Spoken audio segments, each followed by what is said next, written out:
So in the fall of 1981, I was a freshman in college, and I had maybe a different college experience. I never had the pleasure of living in a dorm.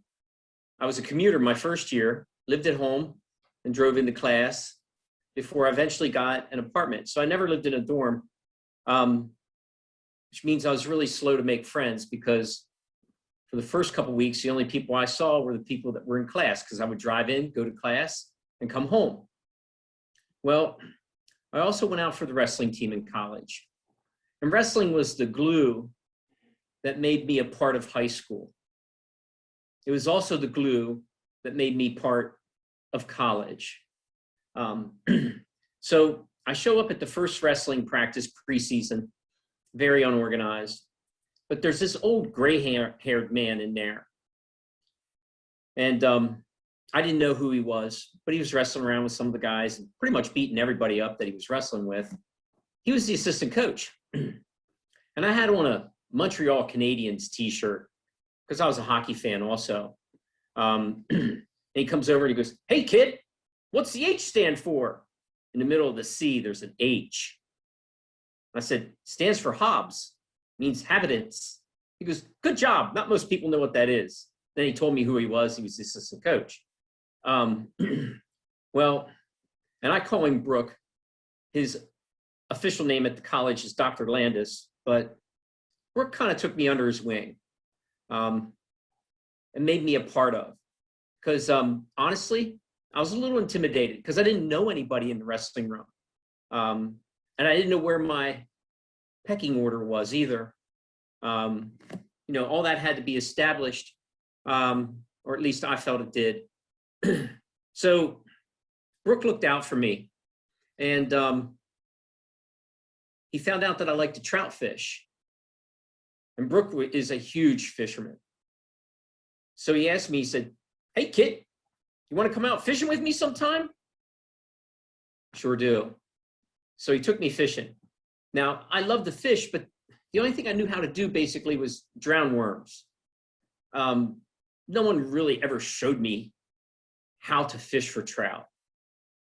Brooke taught me not only how to fish for trout, but he taught me about trout.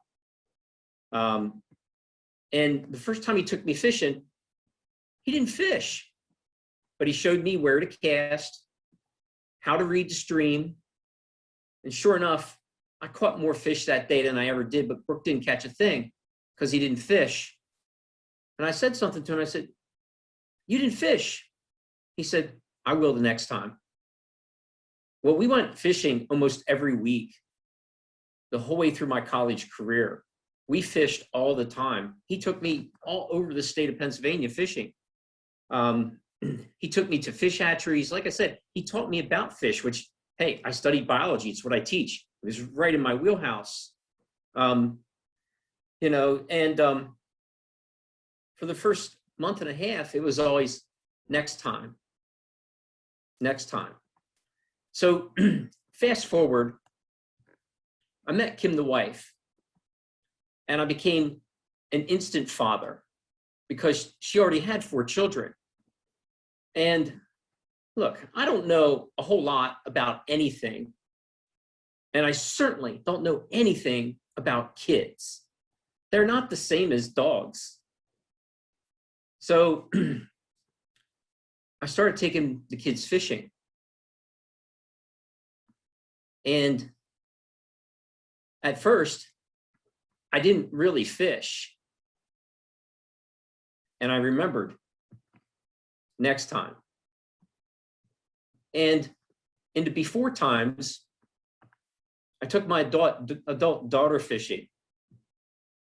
And I was pointing out to her where the trout are going to be, like cast, and I'd point to the creek and describe the spot. Sure enough, she would cast there and catch a trout. And I kept thinking, next time. So Brooke never had any kids, but I know how you felt because I feel the same way. Even now, when I take my daughter out fishing. One year, I took my kids fishing from the first day of trout. It was early March, and it was cold. It had snowed that week before. There was still snow on the ground. And some days I go fishing, but I don't really fish. It was so cold. I got the kids to build a campfire, and that was our fishing trip.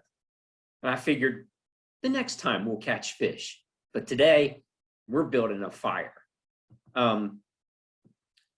So I relive these next time moments every time I take my kids fishing, because I go fishing and I watch them do the catching.